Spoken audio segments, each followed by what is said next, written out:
You better be listening to Sleazoids or I must break you. Let him in, Bravo. He's the nation's top counter-terrorist. Delta One, you're good to go. But on his final mission...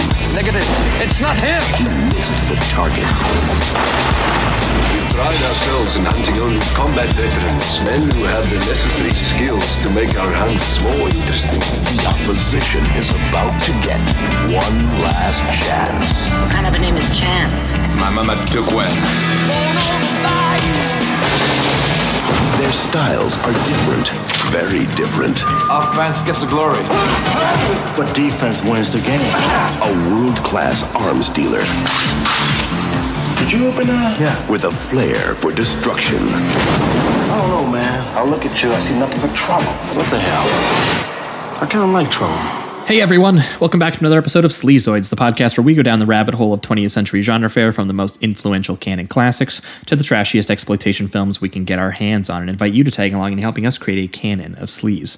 Each week is a double feature grindhouse style where we discuss two films loosely related by subject, genre, actor, filmmaker, or franchise, and at the end of each episode, along with our honorary Sleazoids, which you can become by subscribing on Patreon. We're talking vampires, addiction, and a 200-year-old David Bowie. Join the sleaze. We decide on all the official ratings and rankings for every film that we cover. Patreon subscribers also get an on-air shout-out and 2 bonus episodes every single month, which we have been doing for over 3 years. There's something like 90-plus bonus episodes waiting for you. So if you haven't made the jump yet, definitely recommend looking into that. And speaking of which, we did have a lot of people make the jump this week, so we'll give them their shout-outs here. We've got Adam Isaacson, Drew Mascarelli, KP, Ethan Johnson, CWW, who actually upped his pledge to the annual yearly pledge. Oh, nice. So thank you. We have Alexandra Slagel, we have Wes Keown, we have Joseph, Lawrence Taylor, Evan Rowe, Josh Greck, Joe, and Antonio Gray. Thanks so much to all of you folks for signing up, and hope you're enjoying all of those bonus episodes. That's the one plug for the week. The other plug, as always, Apple Podcasts. If you guys are listening on Apple Podcasts, and I see the stats, I know that you are. Scroll down to the very bottom right now. Give us a good old rating and review down there. Helps us climb the ranks over at iTunes and find new listeners. And then the last plug is merch. If you guys like the poster art that local horror artist based out of Toronto, Trevor Henderson, did for the podcast, you can get that basically put on anything you want. You can get a poster, you can get a pillow, a notebook, a hoodie, whatever you can think of, you can probably find it. That link is in the description, as well as over at sleazoidspodcast.com. All right. That's it. Welcome back. You guys know the drill. Welcome. As always, I am your host, Josh Lewis. Joining me also, as always, is my co-host, Jamie Miller. Welcome back, everybody. Welcome. I think 2 weeks ago would have been the last time you guys, free listeners, would have heard from us, and we would have done a really filthy double feature with friend of the pod, Kai Perignon, out of Melbourne. Oh, yeah. He brought with him 2 very angry queer artists raging against the family unit and indulging in all kinds of filth and abuse in a movie called Seeds from 1968, which is directed by Andy Milligan. Which has more abortions and incest than basically any film I've ever seen. Yep. So take notes. And then Blonde Death from 1984, which was kind of like a combination of John Waters and like Terrence Malick's Badlands, I guess. Yep, definitely. So if you were ever wondering what Terrence Malick's Badlands would have been, but would have been for like a really, really filthy Orange County shot on video, mass murders at Disneyland kind of style couple, that's what you'll find in Blonde Death. We had a lot of fun talking with Kai about those.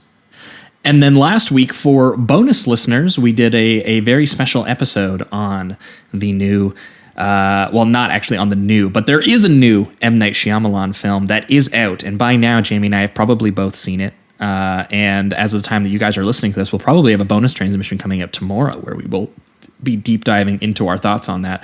But we went back all the way to the old M. Night, and we talked The Sixth Sense, 1999, and Unbreakable from 2000. I don't think anyone needs a pitch or any kind of breakdown on what that episode was like, but we had a lot. It was a big boy. We had a lot of fun breaking down sort of the very natural talent of the visual stylist known as M. Night Shyamalan, who is not, I think, as out of touch as many of his dissenters would have you believe. No. And especially in those early films, there is a lot of craft on display, and we definitely had a fun time breaking that down. So that was patreon.com/Sleazoids podcast for last week's episode. But this week, and we're very excited too, just to be doing episodes again that are, in tandem with new releases, something we literally haven't been able to do for over a year. So the movies are back. Nature is healing. We talked about an M. Night to coincide with the M. Night movie. And this week, speaking of screen auteurs, this week, we wanted to talk Jean Claude Van Damme. He's only ever come up in episodes on other filmmakers. We've talked about Universal Soldier. He appeared on when we were doing Dolph Month. Yep. And he also came up when we did Albert Pyun. And we talked about his film Cyborg that he made with him literally using all of the leftover parts of a failed Masters of the Universe movie that Canon was trying to make, I believe. Yep, you got a Jean Claude Van Damme resurrection sequence, basically, where he's on like a crucifix and everything. It's great. His thighs are glistening while he's screaming like Jesus. That's right. And yeah, so we've only ever talked about Jean Claude Van Damme kind of incidentally, but this week we really wanted to break down the man himself, the muscles from Brussels, they call him. So we have a very special episode planned today because I believe he's got at the time that you guys are listening to this, there is a new Netflix film with him out that we haven't watched yet, but we figured that we would go back and we would talk about two of our favorites and also two of our favorites that also both happen to be the American debuts of two very special Chinese filmmakers. And to do that, we have special returning guest from the pod daddy of Chapo Trap House himself, Will Menaker. Will, how you doing? Hey boys, how's it going? I just want to let you know, my mama, she named me Will because she filled one out after she had me. It's a joy to be here talking JCVD, Jean Claude Van Damme. I think probably his two best movies, or at least my two favorite of his movies, and then. As you pointed out, also very special because it's a double feature about the American film debuts of two absolute Hong Kong auteurs and masters of action cinema. Hell yeah. So the double feature we're going to be talking about today is Hard Target from 1993, directed by a little-known filmmaker known as John Woo. Many of you, I'm sure, will know. We've covered John Woo quite a few times, but I do think that this is our first time talking about an American John Woo film. Other than, I guess we did Mission Impossible 2 very, very early on. But Blackjack as well. Yes, Blackjack with Dolph. I guess we have covered a couple. I just, for some reason, also forgot. Yes, we just also haven't done the really big ones. We haven't done like Face Off or Broken Arrow, or Paycheck might even be a little bit too late in the game to cover. But we definitely our big John Woo episode was The Killer and Hard Boiled. His two Hong Kong masterpieces, and so very excited to see him working with an American star in his first American movie. And it's so funny how American he decided to go with it, like how culturally American he decided to make it too. Very interesting. And we're going to be pairing that with a Double Team from 1997, which I knew we had to have Will on talk about because he loves this film more than anyone I've ever known. Hell yeah. Welcome to the team Double Team. I mean, what more can one say about Double Team? I mean, it's got it all. It's got Mickey Rourke fighting a tiger. It's got an island for retired spies. It's got techno monks. It's got NBA All-Star Dennis Rodman. Yes, which I knew you would be very excited to talk about. And some of the best drip ever. You've been tweeting about basketball for a very, very long time. So I was like, he chose this because it's got a basketball guy in it. And also, correct me if I'm wrong, I haven't been following basketball for particularly long, but this was when Dennis Rodman was winning his back-to-back championships, no? When he filmed this? 1997. God. I mean, yeah, I think he was still on the Bulls then. But yeah, this is probably like he. It was at the stage in his career when he could just ask for like 3 months off during the regular season to go party in Vegas with Carmen Electra, to shoot a movie with Sweetheart and Jean Claude Van Damme. Yeah, it's Rockstar shit. and then also the other thing I love about Double Team is that we can get into it, but like. It's filled with basketball-related puns. So many. Yeah. Every other line out of his mouth, and we'll get into it when we talk about Double Team, but like he's not playing himself, and the character never brings up basketball. Like there's not a basketball scene in the movie anywhere. He just keeps making basketball puns. Even though the character clearly just doesn't, I don't know. It was a very interesting experience watching this, because I watched this a long time ago as a kid, when I definitely just picked movies based on who had cool hair and cool guns on the poster. Hell yeah. Dennis Rodman's fits were definitely a huge inspiration for checking out this one. And yeah, well, Supreme drip. If you're picking movies based on who has the coolest hair and who has the coolest guns, I mean, Double Team would be at the top of your list, because you got Dennis Rodman has different hair in every scene of the movie. He's got a different dye job, and because it's got that like, it's just like that Hong Kong flavor. Is that like every gun in the movie has to be like tricked out? It can't just be like some boring ass like regular handgun. It's got to be like have the fucking sights on it. It's got to have the extendo clip. It's got to be fully auto. Like it's just every little detail is a joy. Yeah. Yeah, we will definitely get into that when we start talking Double Team. But yeah, so we're going to be talking about Hard Target and Double Team this week. And speaking of which, I think we are going to jump right into it here. We are going to start off with Hard Target. Ladies first. What? These men will chase after you. You mad at you for business or pleasure? Both. Look at it this way. You're gonna get to meet Elvis. Give it a rest, pal. Jean Claude Van Damme is the Hard Target. You miss me? From internationally acclaimed action director John Woo. How's it feel to be hunted? You tell me. Hard Target. All right, we are talking Hard Target, the 1993 American action film directed by Hong Kong film director John Woo in what was his American film debut. From what I understand, he wanted to go over to America after shooting Hard Boiled because they were working crazy hours to get films like that across. And you can see it in the films.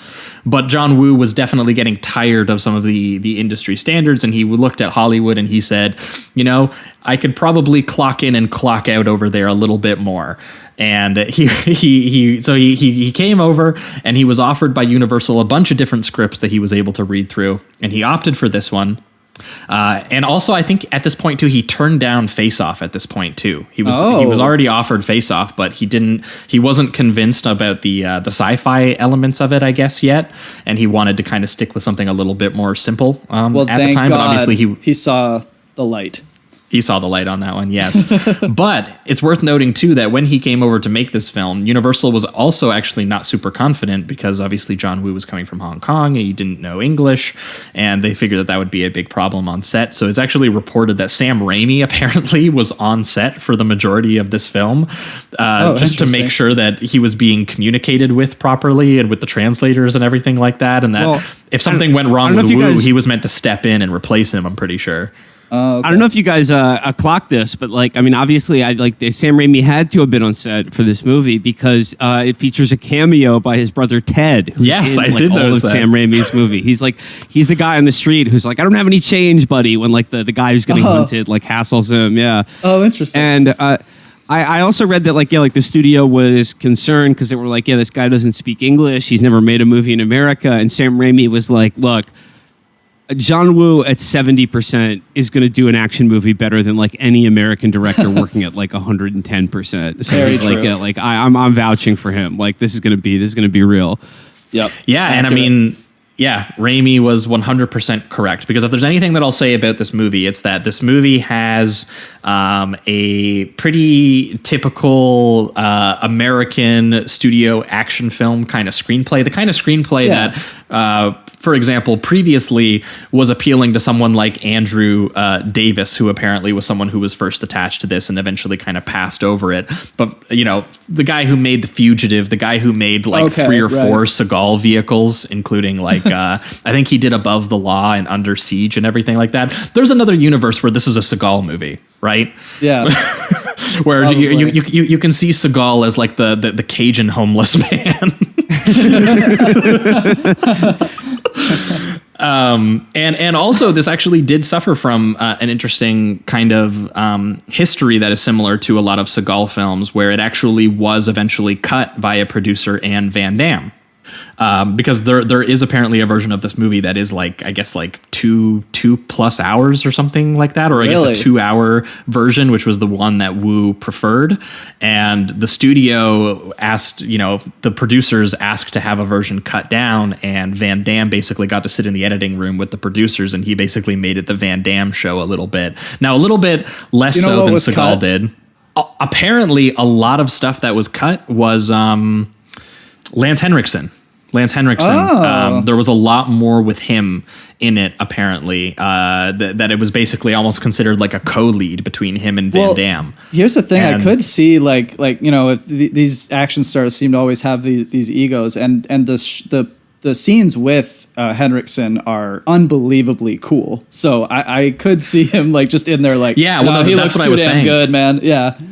We talked about it on our Seagal episode where we did Out for Justice, and the whole, you know, the reason what hindered that movie actually was that Seagal basically cut out so much of Bill Forsyth because he was actually showing him up as an actor. Right. And, you know, Bill Forsyth is so great in that film, and Seagal literally chopped out like a half hour of his story and everything like that to make it the Seagal movie. And so Van Damme kind of did something a little bit similar here, but at the very least, Van Damme did get more along with John Woo, and I think John Woo at one point said that he has a pretty big ego, but Van Damme was very professional. He always tried to do a good job, and it's a perfect merging, I think, of filmmaker and actor too, because, you know, we've talked about Woo quite a bit. Woo has this very heightened style to him. Obviously, it's been called gun fu, but there's this idea, you know, this very visual, balletic kind of, you know, the gun is another tool for the martial arts. I was watching an interview recently with Scott Adkins, the direct-to-video actor, and he recently described it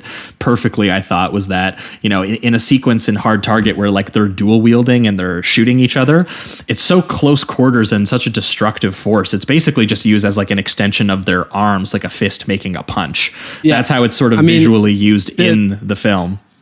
The signature move in this movie by Chance Boudreaux is to like dump 15 bullets into some guy's chest at close, like a point blank range, and then do a spinning roundhouse kick to their head to finish them off. Like as if just dumping a clip into someone's gut wasn't enough. He's got to like fucking just like snap their head back with his fucking foot like right after.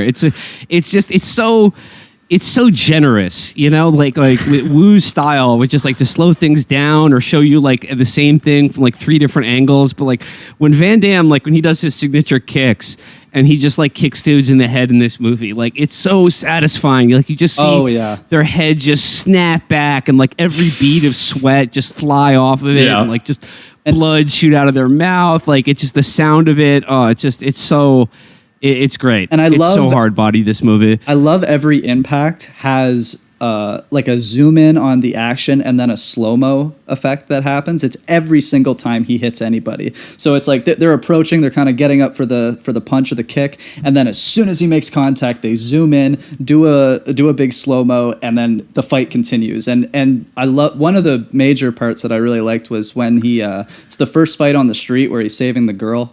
And he throws a dude into the window, and that initially is really quick, like the toss, but then it cuts into the actual restaurant or whatever he's throwing him into, and then you get the nice slow-mo shot of the guy just going right through the window, glass breaking. He's so good at elevating simple fighting scenes.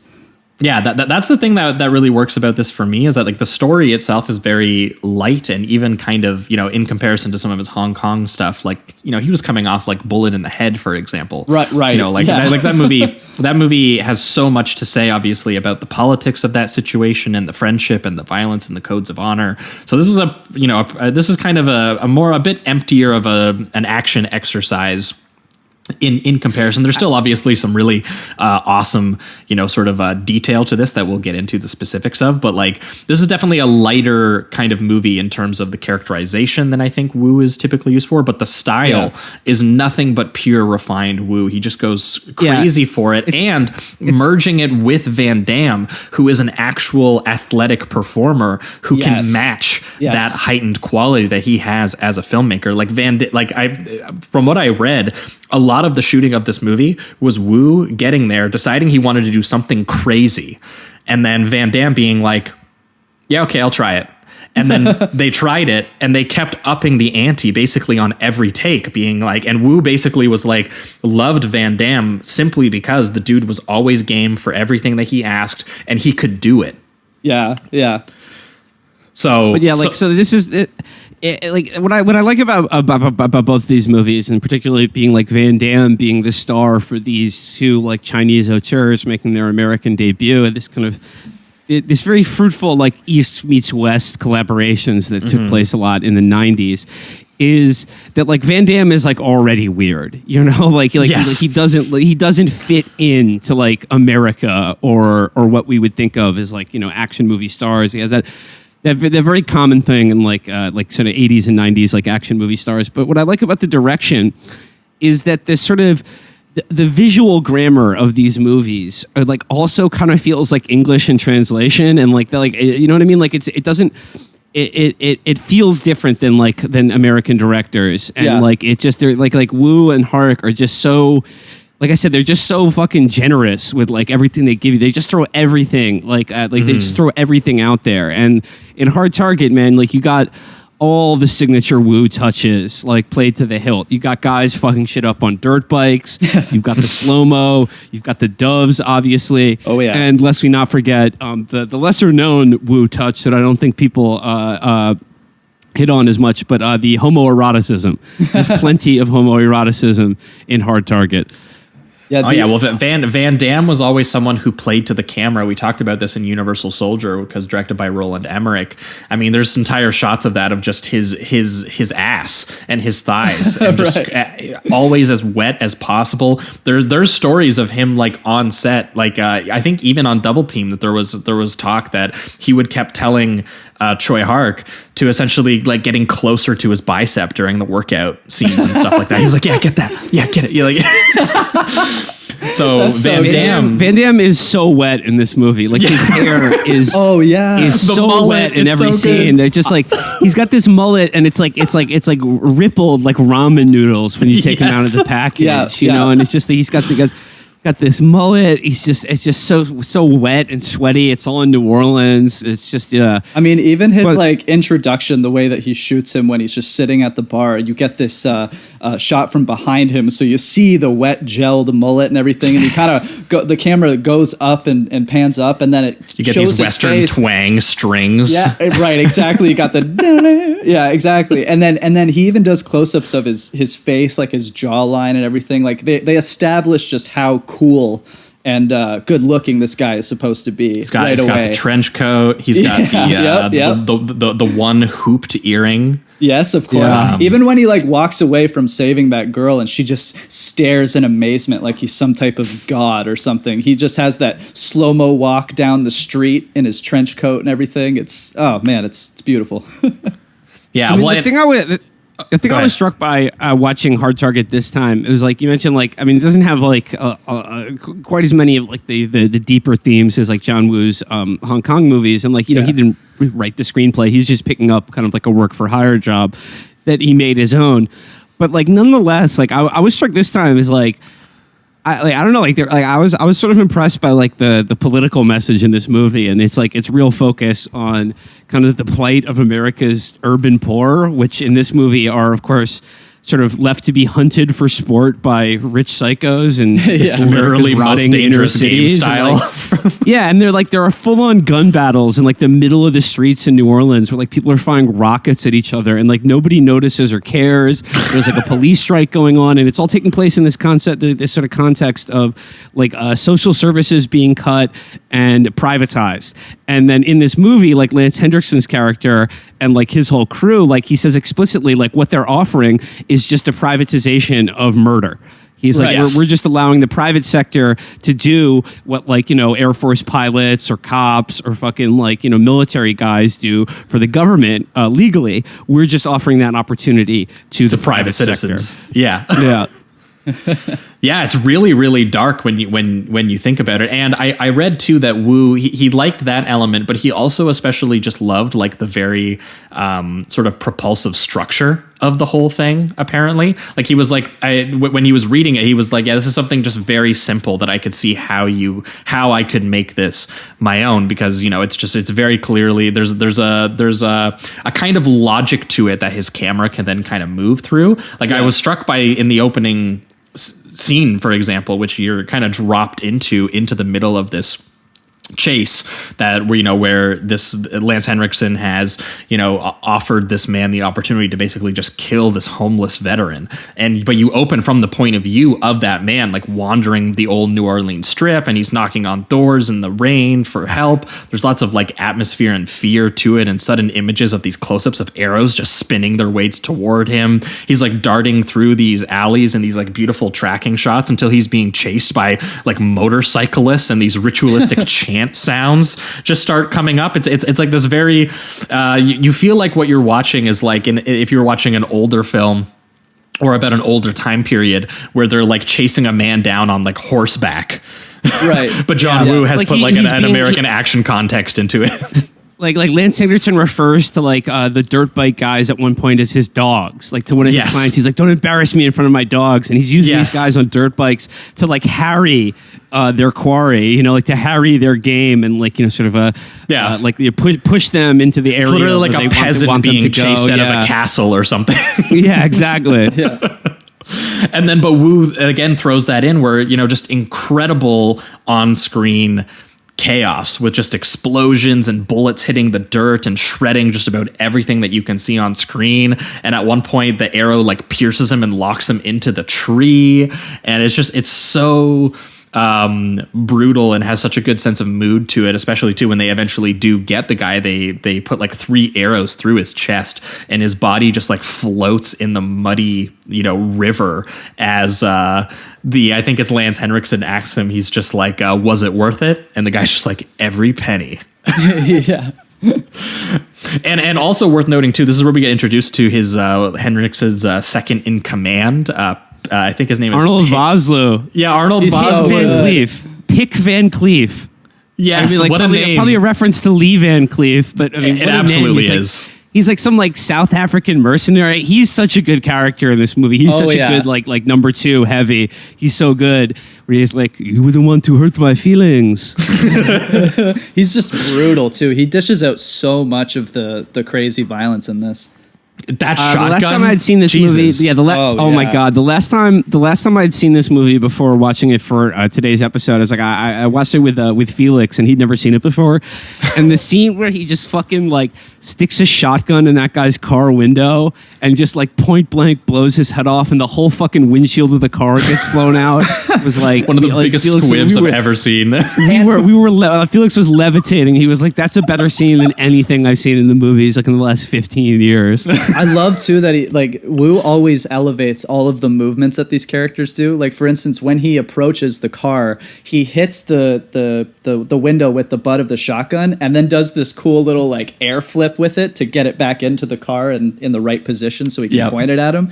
There's another part where he threatens a dude with scissors, and at the end he like says like, if I have to come back, I'll cut myself a steak, and then just puts the scissors right into the wall as he leaves the room. Like there's just always this added style to everything that the characters do, especially the bad guys. And the way he emphasizes those impacts too, really, like that close up of the scissors being just locked into the wood, and then he holds on the shot of it like kind of like stabilizing in the wood while it like kind of like shakes from the impact a little bit. it and stuff Right. like that. Yeah, it's great. Well, and I like too that, you know, we kind of mentioned it briefly, but I think Will's spot on that the Pick Van Cleef character name is absolutely a reference to Lee Van Cleef, because this is it's funny that Wu is like, hey, I'm making my first American film, so he decides to put like all of these kind of like Western Bayou chase revenge movie kind of qualities into this, which is, you know, not the kind of movie he's typically made, and his action applies very well to it. But I was surprised at a lot of the early scenes.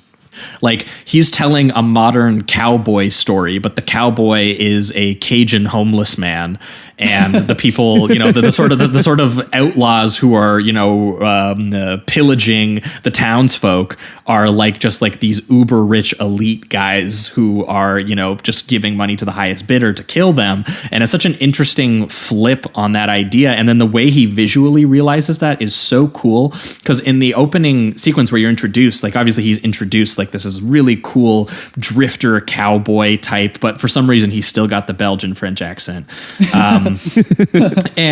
But the way that Wu always kind of like establishes the space through, you know, the kind of you know, he's kind of showing you this cafe, and you watch the girl come in looking for her missing father, who was the vet who was killed in the opening scene, and you know, a bunch of these guys kind of see that, you know, she's waving money around and she's got money, and they go to attack her. Essentially, it's got that very Western quality of like, here's the innocent girl about to be attacked by these guys who think that she's weak and that they're powerful, and he's going to stop that from happening. And it leads to like these genuinely like Sergio Leone like showdown moments where he walks up to them and there's literally like a crane shot from behind the bad guys to reveal him standing there, and then there's close-ups of their eyes while they're looking at each other. It's literally like a standoff situation, which leads to the greatest, honestly, I think one of the greatest things I've seen in both a Wu movie and a Van Damme movie, which is the visual reference of Van Damme moving his duster to the side to show you his leg. And now this shot is exactly and it's like he has a gun. It's like it's like instead of a gun, instead of unsheathing his gun, he's like, just check out these gams. I'm about to pull them out. It's exactly what it's like. It's so funny. It's literally from a Leone movie where a character would reveal that he's got a revolver and he's strapped, and instead it's just a thigh, and you can see everyone looking at him like, okay, what's there? And then bam, he just like double roundhouse kicks both the two dudes. Oh my god. And like just the way that Wu like mythologizes Van Damme's thigh like it's a cowboy's gun in the filmmaking, like incredible. No one else would do that. And the only reason it works is because of Van Damme's reputation for his legs as well. Yes. Absolutely. Now, I don't know if this is true or not, but like I remember in high school, like like watching this movie with my friends or whatever, and there was like some kid in like I think it was like an older grade, and like we were just talking in class about John Woo and Hard Target, and like, you know, this could be bullshit from like, you know, decades ago now, but he told me, and I remember it always stuck with me, that before Hard Target, Van Damme didn't even know how to hold a gun because he was just the kicking guy, and like John Woo showed him how to like have a gun look cool when you're using it in a movie. Well, he definitely did that. He does something I've never seen someone else do, which is the upside down gun trick. Upside in the big down, finale. yeah. Oh, so good. I also love when he, after that initial fight on the street or whatever, when he walks away, the fade that happens after is the big American flag. Yes, he literally dissolves into an American flag as he walks down the street. American hero. While the twang is going and everything like that. And that scene too, again, Wu just very much establishes, you know, the very sort of like slow, fast kind of cutting that he does, as again, you just get to show off Van Damme's athleticism, where he's like, he's gut punching people, he's sweep kicking dudes on top of the cars and then flipping him so that his feet kick the other guy. Just like shit that like doesn't make any sense like physically. And you're like, how would someone actually do that? And Van Damme can just actually do it because he's insane. Yes. I mean, even more brutal than the dozens of spinning head kicks that he lays out in that scene. The one that I was just like, oh, is when he just runs that guy's head into a parking meter, like on this, just full on. The sound and is you can just see him like bong, bong. Yeah, well, Oh my and what's God. so funny is that Wu matches that with because normally you would see a kind of shot like that where the camera would kind of follow the action and it would pull away from the meter. Wu opts for the push in on the meter, so basically Yeah. it turns from like the wide shot where you can see the full body fight happening, and then it's a push in on the close up on the meter in time for you to get the close up of the dude's head hitting it. Just very specific Wu stuff that just really, you know, it sounds simple, but it's the kind of thing that a lot of filmmakers forget to do that really make that impact just feel so much more brutal, the way that you both see them and you feel them. Yeah, yeah. Another thing it's where like- he paints Van Damme as this cool dude is after he actually gets fired from his job, and it's initially why he won't take her offer is because he wants to like stay out of trouble or whatever. But then when he gets denied to do the dock work, Wu paints it as like it's still a very cool moment when he gets revealed behind the like crates that they're moving. It's huge. Yeah, That moment yeah, it's feels so so good. huge. Like, Right. like not for no reason. You understand dramatically what he's doing, but it's just so funny. Like that scene in any other movie would just be like, okay, I guess I'm gonna do it. But for Wu, it's like the huge slow-mo reveal, smash cut into Van Damme looking cool as fuck.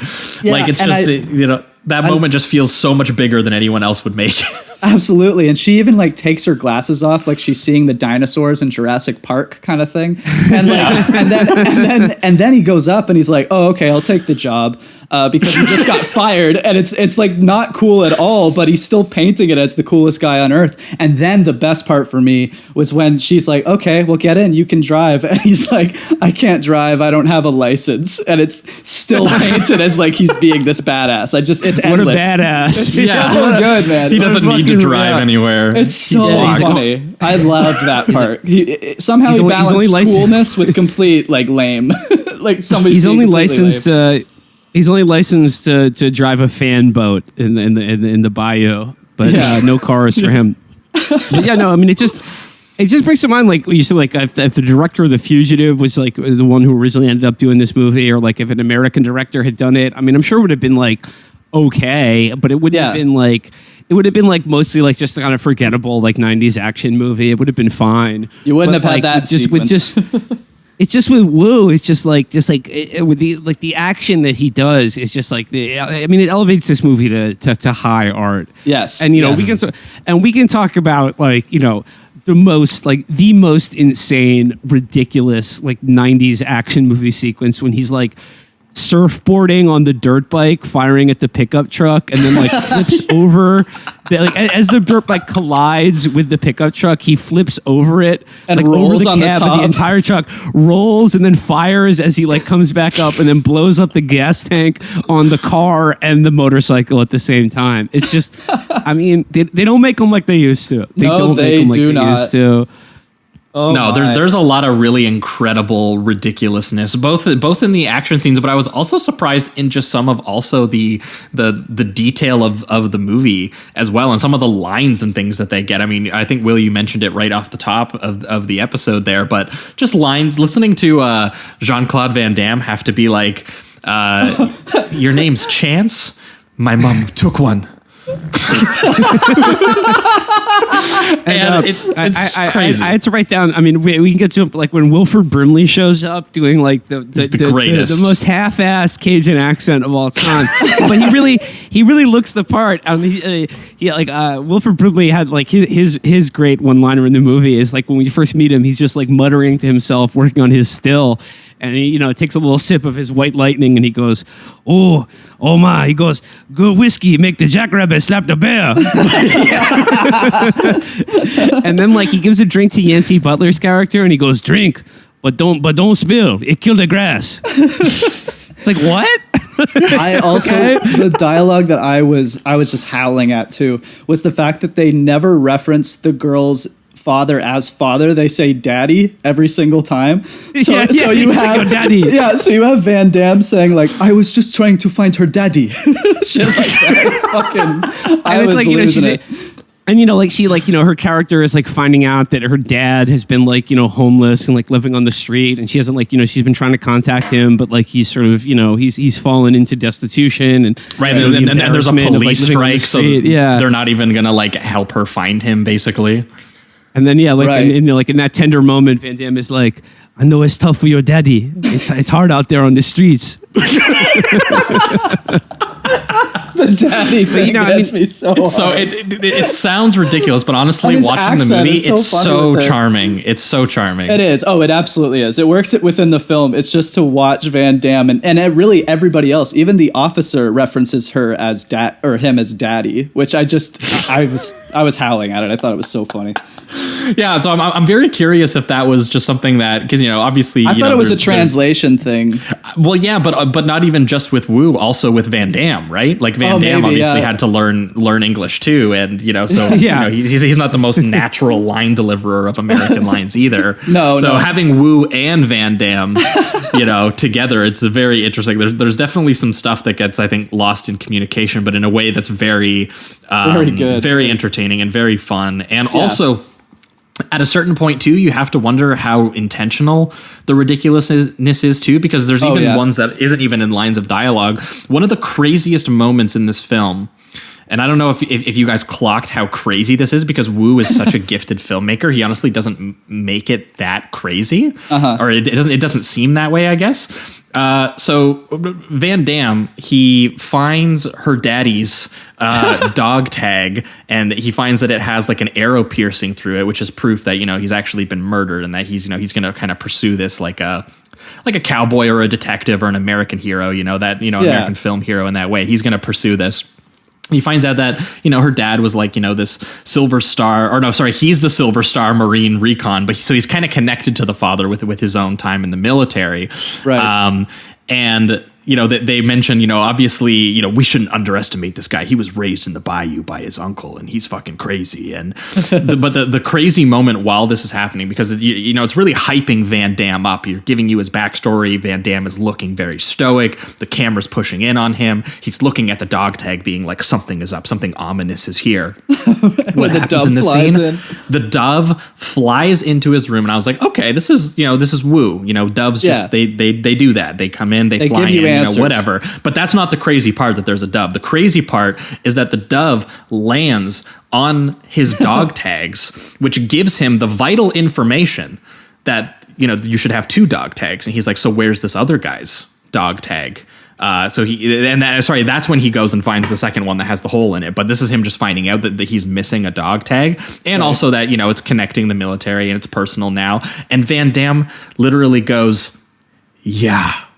Yeah, he literally talks to the dove, who just basically communicated this information to him. It's like, thanks, dove. Well, appreciate you. Well, as long as we're talking about the doves, obviously, like, the doves are like John Woo's like his signature flourish. Yeah, and, like, it can get a little ridiculous. The amount of doves in the end at the end of Face Off is just like, oh, we get it, we get it. Just the fluttering of these fucking pigeons everywhere. But like, obviously, like, what do the doves represent in John Woo's movies? And like, to me, like, it's always been like his connection between, like, because apparently, like, if he had not become a filmmaker, he would have become like a minister. He was going to become like a Christian, right? Like pastor, basically. Mm-hmm. He was like almost going to join the priesthood. I don't know what the denomination.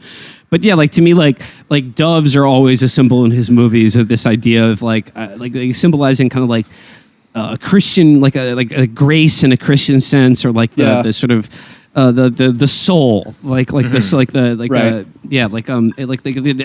transcendence, or like some sort of like definitely a communication with a higher power, a little bit. Yeah. Well, yeah, exactly. Yeah. Like, and then which leads to, I think probably my favorite scene in the movie. This is like towards the end when he's being like, chased through the bayou by all the hunters and the motorcycle dogs, and they're in this like abandoned factory, and of course there's like some pigeons like roosting around in the nest, and one of the motorcycle guys, like, the pigeons shit on his visor, and then he just like looks up and he's like, fucking birds or whatever, and he like shoots them.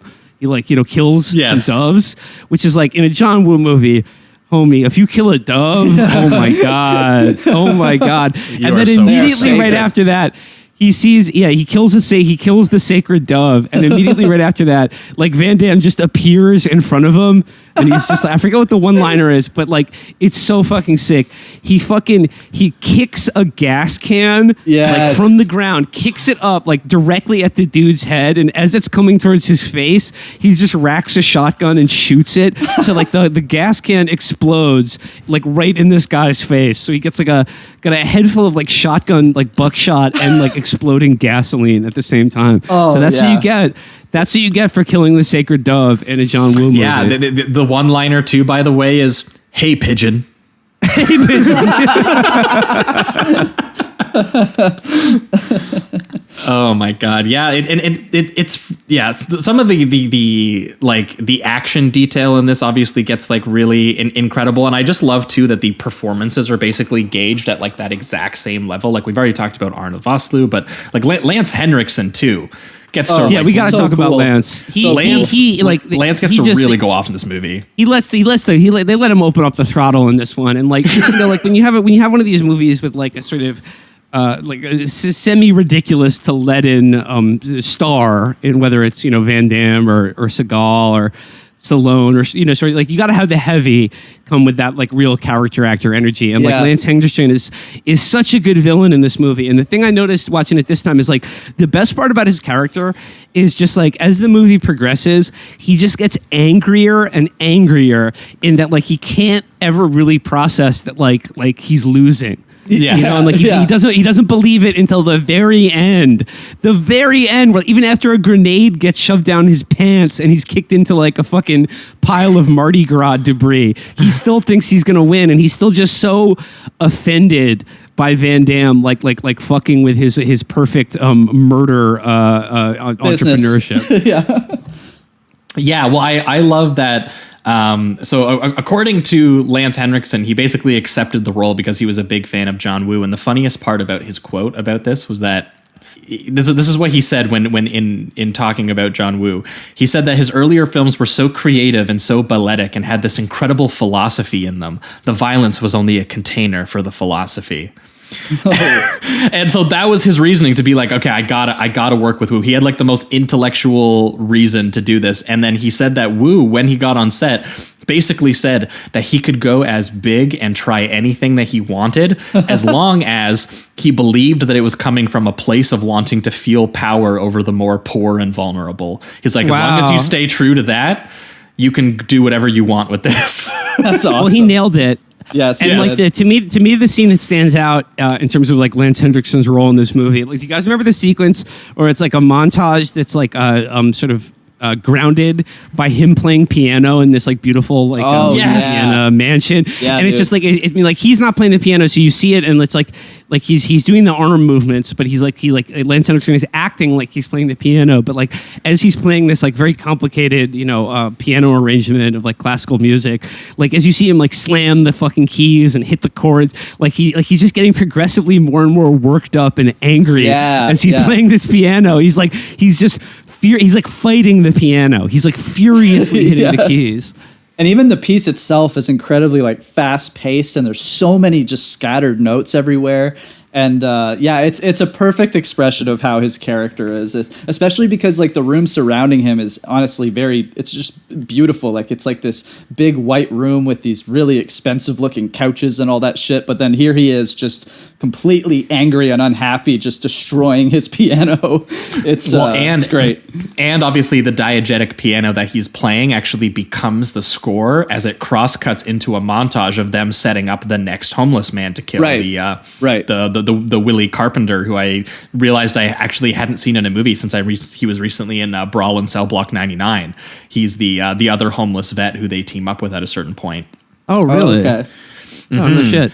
So he is the one where, we're watching them very tragically set up another opening sequence essentially to this Lance Henriksen piano score that's playing and everything like that. And that's when he gets his very moody speech behind this music of him being like, it has always been the privilege of the few to hunt the many. And he's talking about his time in Rio de Janeiro and Yugoslavia and now New Orleans. There's always an unhappy corner of the planet where we can ply our trade, is how he says it.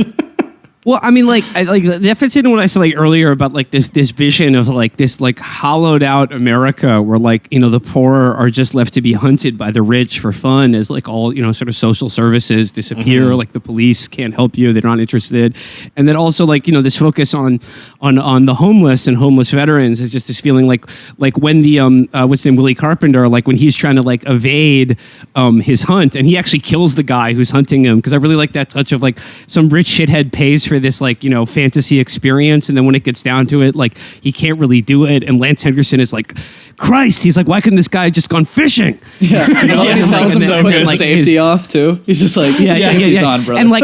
And the first guy who gets hunted is being the guy who's paid to kill him is hunting him with a fucking crossbow. It's some real fucking expert level shit. And this schmuck in this scene has a fully automatic laser sighted rifle. It's just it knows no sport at all. It's not even the deadliest game that he ends up dying from too, which is the funniest. Yeah, he gets killed. Yeah, he gets smoked. And Lance Henriksen is do you understand now why we insist on payment up front? And then they just execute him. But as that guy's trying to get away, he's begging for people to help him on the street, and that's the scene with Ted Raimi where he's hey buddy, I don't have any change or whatever. And then he just he goes up to someone else, right? And one of the other couples is get a job or something. They all just they're ignoring this man literally pleading for his life, while you can literally see the people with guns hunting him down. If anyone just looked up, eventually they just that scene is really. That seems really interesting because Arnold Vosloo gets a beat on him, and then he just lights him up with a fucking automatic machine gun in the middle of the street. In the middle, it's the middle of Bourbon Street, the tons crime of people of the around. evening. Tons of people are out, and as this guy's begging for help, he's invisible. But then as soon as he dies, everyone is shrieking, and they all notice that he's dead. Yeah, get help. When they could have helped him, he just is not a person, and that's they're hunting the homeless or these non-people who are invisible to our society. Yeah. And I was just thinking about how this as John Woo's first American movie, and sort of what I was talking about in the first, because obviously in his Hong Kong movies, in Chinese society, there's obviously crime and cruelty as well, and there's always this sense of trying to maintain honor in a dishonorable world. How is that possible? Even in a world of criminals, is there still honor, and is it worth fighting for? But in this movie, this vision of America, and I know he didn't write the screenplay, but what comes across in this movie is interesting that he directed it, is a vision of America where there really are no social bonds whatsoever. It's a very distinct feeling, very different from his Hong Kong crime movies, where it's there's no social cohesion, or people don't know or trust each other, and it's a world and a society entirely dominated by money. And that's the only real thread that unites American society, and the fact that Lance Henriksen's character is comparing New Orleans in the mid to late 90s to Yugoslavia or some war-torn country where it's everything is so fucked up that they can just kill people for fun and not have anyone notice, is this really damning, really nasty vision of American culture. Yeah. Well, and his style, that impact when he just takes, and obviously, John Woo's very known for this, but those massive squibs that go off when he is shot in the middle and everyone sees it, it's as violent and brutal and slow and unbearable as a moment as it could possibly be, as you're just watching this homeless man executed in the street, while everyone chose not to help him. Essentially, it's that moment definitely sat with me more on this watch than on previous watches, because of just how really brutal it was. And also, obviously John Woo has done things like that before, where there's kind of moments of sort of innocence being sort of purged in his films, or especially in things like Collateral Damage. I think about in Hard Boiled, some of the accidental violence that they dish out, or in The Killer when he accidentally blinds the singer and stuff like that. And they they kind of it's this idea that he has in a lot of his films formally, where sort of the heightened chaos and destruction of what you see on screen is an extension of, sort of the characters expressing their feelings. Now, in a lot of his Hong Kong films, I think it works doubly so because a lot of the characters are also going through this very intense melodrama. The characters who are very skilled at destruction, so you feel like it's an extension of them in a lot of ways, whereas this definitely feels like he found a way where he kind of saw the point the screenplay was making, and he found a way that he could heighten that even further with the filmmaking. But yeah, the hunting sequences are like practically horror sequences. Well, yeah, the one part I found really violent and kind of crazy, especially for Wu, is when the guy takes the it's either the bow and arrow or the crossbow or whatever, and he's pointing it at one of the henchmen that's trying to kill him, and he shoots it through a fucking statue and through the back of his head and out his neck, I believe. And then Wu does this shot that kind of circles around him, revealing the arrow that's through his neck and just revealing the wound. And it is pretty brutal, I gotta say. And that's for a henchman, like he really emphasizes just the violence even on the bad guys. Yeah. Yeah, well, and also we talked about too. This relates to that moment with the shotgun too, where he goes up to him in the car and he's like, "Randall." You were gonna leave without saying goodbye. Vosloo is so he really enjoys his work in this movie, both as an actor and then as a character who hunts people for money. Yeah, he's loving it. Oh, it's so good. Yeah, no, their relationship is so good, and apparently that's a lot of what hit the cutting room floor too. That Van Damme was like, why are these guys this magnetic performance that these two are putting on? Like, this isn't the movie is my biceps, sir. And these gams, baby. But yeah, that shotgun shot that flows into what is like a John Woo gunfight around the cars. Really, really brutal moment where the detective gets out of the car and they basically pull up at the wrong time, and right as the giant brain matter squib is all over the windshield, and John they get the classic John Woo gun handover situation where the detective is taking shots and then the detective gets shot and falls, and as Van Damme catches her, he also gets the gun handed to him, and without missing a beat, he just continues the gunfight while she's falling. and this is the moment where you get some of the big, and I mean obviously in the big finale is where you get this was the beginning of where you start to see the big wire pulls and shattered glass and the rolls on the cars and the gun hand transfers, the stuff that you would see in most of his Hong Kong stuff that he would do incredibly. He even has those big moments where the heli is after Van Damme on the motorbike. That is crazy because you know what that is? That is absolutely him doing the 70s Burt Reynolds Bayou chase stuff. Oh yeah. I loved being able to see Wu do something like that. It reminded me, it was straight out of Gator. Remember when they got the boats and stuff like that? Yeah. Crazy, watching Wu get to do his usual isms, but then so clearly be oh man, I get to also make a Western / a Burt Reynolds / every kind of American action movie I grew up watching, I get to also kind of play in that mold at the same time. Yeah. Really incredible. Speaking of Wu touches in this movie, I totally forgot about my favorite Wu touch in this movie is the gun that he gives Lance Hendrickson is the single shot hand rifle. I was gonna is the mention, exact same gun that Mad Dog, the best heavy ever and Hard Boiled rocks at the end of that movie. It's a single shot, like shotgun breech style where he drops in a fucking an elephant bullet, these fucking huge bullets. Yeah, and it's just one shot, but that scene where they jump on the bridge onto the train and they're going away, and Lance Henriksen he props it up on his thumb and tries to get a bead on them but he's a half a second too late. So good. And I love that the concussive force of that fucking single shot handgun is so cool. Yeah, and I love that Wu even gives the attention to detail. Like you said, he takes it out, he gives a weird hand position to rest it on, and then even after he decides that he can't take the shot, it shows him unloading the gun, putting the bullet back into his belt and all of that. It's just endlessly cool. Do you remember the scene at the very end where he's holding Yancey Butler hostage And then he's just like, he gets Van Damme to put down the shotgun, and then he cocks open his gun, and then he says to Yancy, but he's like, load me. Yeah. Load me. Yeah, she like very like handshaking, like pulls it out of his belt and drops it into his into the breech of his enormous handgun. Yeah, it's so good.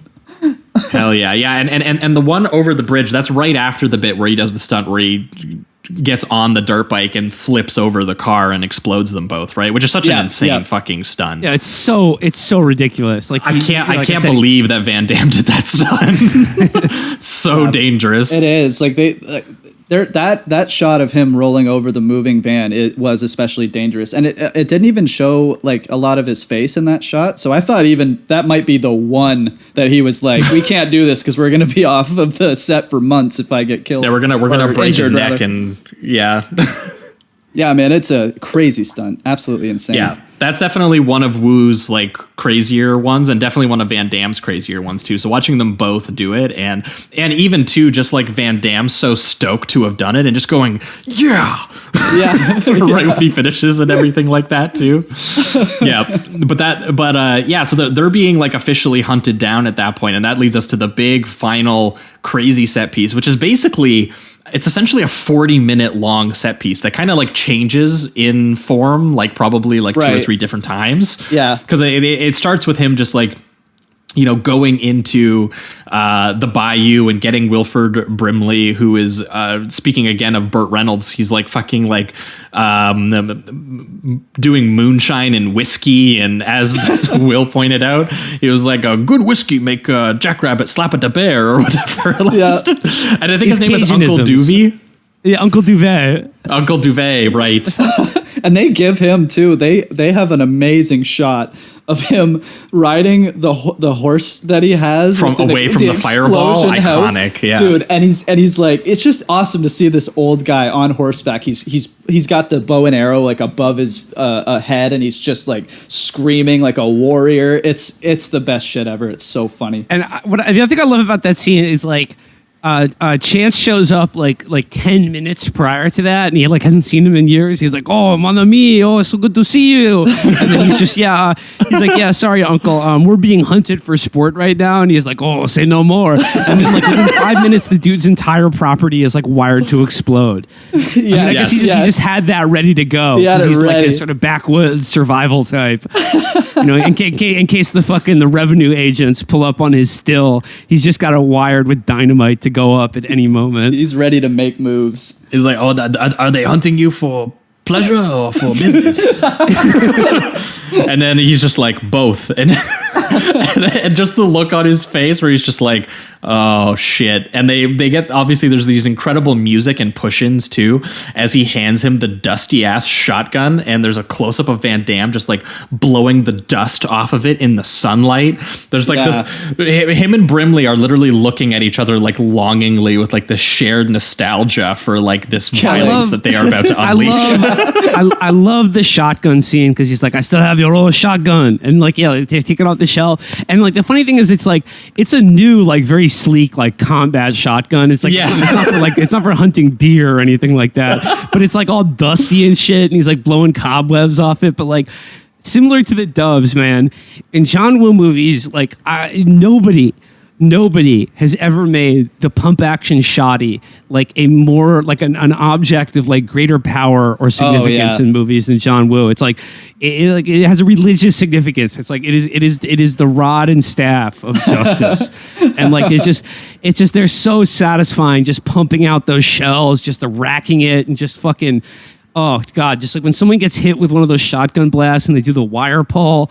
Oh, yes. Fuck, man. And there's so many, like, there's one part I think... It's godly cinema. Like, it's just, nobody else does shit like that. Like, it's just, nobody else can come close. I think it's the standoff between Henriksen and Claude, or Van Damme, where he says, like, "Oh, you brought the wrong tool for the job," because he's got the shotgun and he's holding the girl hostage. And they still bring stylization to when he unloads the gun, because he just starts cocking it. And it's just like slow-mo of the shells coming out of the thing. Yeah, and it's just constant. There's even when he's unloading a gun, there's just the coolest stylization you've ever seen in your life. It's unbelievable. I love this movie.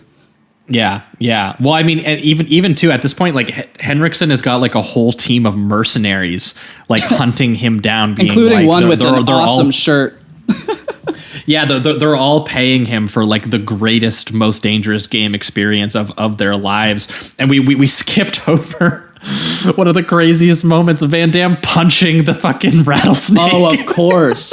How could we forget? How dare we? He literally just biting off knocks the it rattles out with his fist. And then like, bites "No." off the rattle, blood and all. bites off the rattle, just from straight in his mouth. It's a little bayou booby trap right there. Yes, and then the guy, the guy, the hunter, just gets it right on his face. It's just like a fucking it's just a snake stuck to this dude's cheek. It's fucking, it's so and funny. then I love Henriksen's reply because the guy's like screaming and he tells his men to die quieter. Yeah, which is just awesome. And what I love about that is, like, as the hunt progresses and like they keep getting picked off by Van Damme, like I said, Henriksen's character just gets more and more pissed. And like, these hunters are his clients, like they're Right. paying like, $500,000 for the right to kill this guy. But like, at the same time, Lance Henriksen really wants him dead. And as they like are not able to do it, he's just shitting all over his clients. He's like, you fucking idiots, you're fucking worthless. You goddamn babies. He's like, get out there and do it. And then the guy, that big Swedish dude who's like always a heavy in movies. Yeah, he had the shirt. And after Van Damme kills him, he's like, sorry about it's a Dan Flash complicated pattern of button up. God damn. Yeah, no, Henriksen gets some great lines there where he's like, he's an annoying little fucking insect and I want him stepped on hard. Or what's the other one he gets to? He's like, I will fuck you and then I will eat you. Oh, I'll say he's like, there's not a country on the planet I haven't fired a gun in. Yeah. One of my personal favorite is when the one dude really fucks up and they let Wilford Brimley get away, riding on horseback away from the giant fireball. Just fantastic image. And it's followed up by Lance Henriksen like blown away that they couldn't, get like this little stocky little Cajun man who was just like, just fucking with them. And he just goes, you are a fucking buffalo. Which is almost as good as his some of the Stone Cold lines that he gets in that movie with my God. With the Boz, where one of my favorite lines he's ever delivered, this is either going to be the biggest pork chop I ever ate or my bulldozer. Definitely the buffalo line gets close to that. Henriksen loved doing that kind of stuff.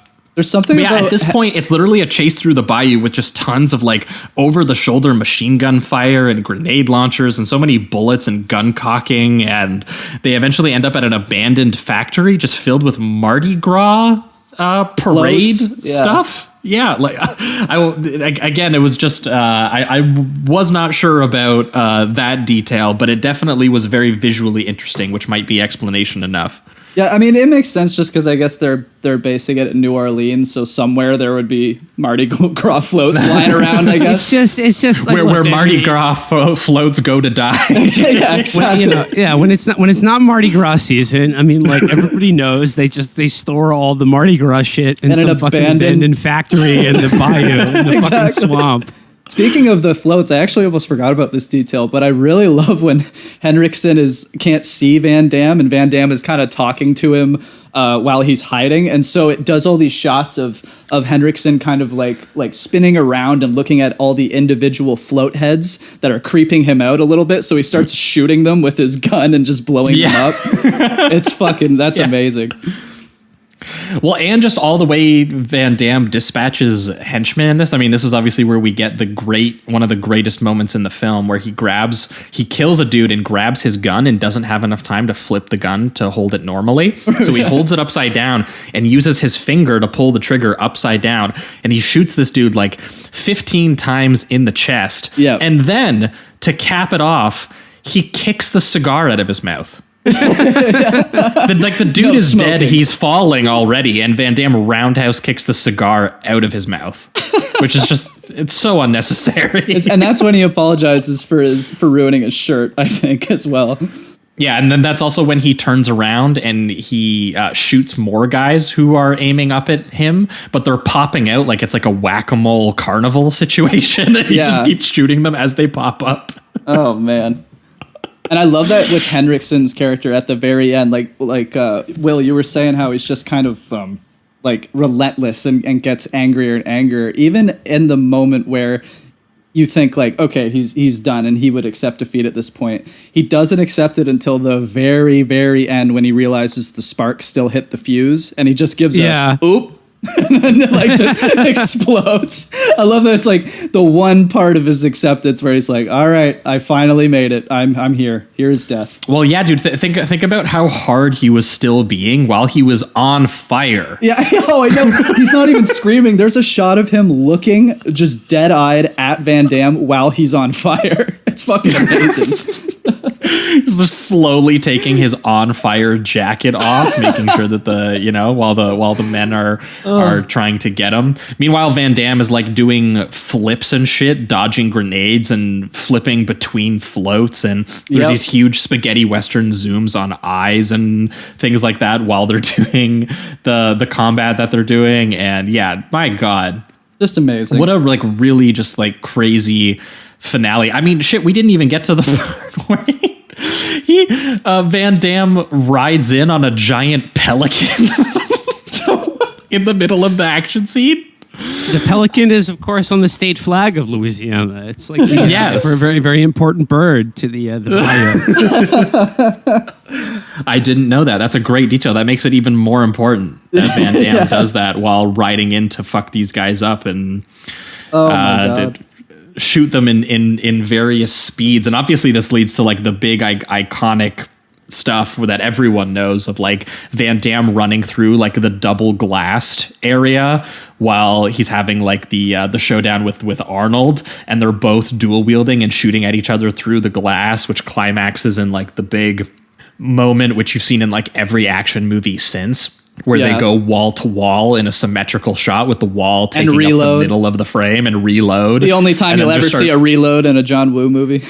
The one time, yes. It's saved for the dramatic beat, right? Exactly. Like, they don't need to do it otherwise. Nope.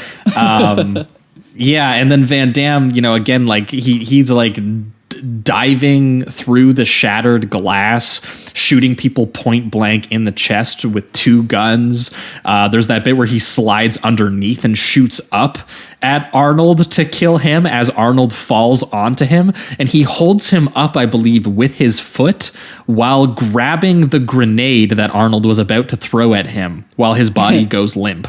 Yep.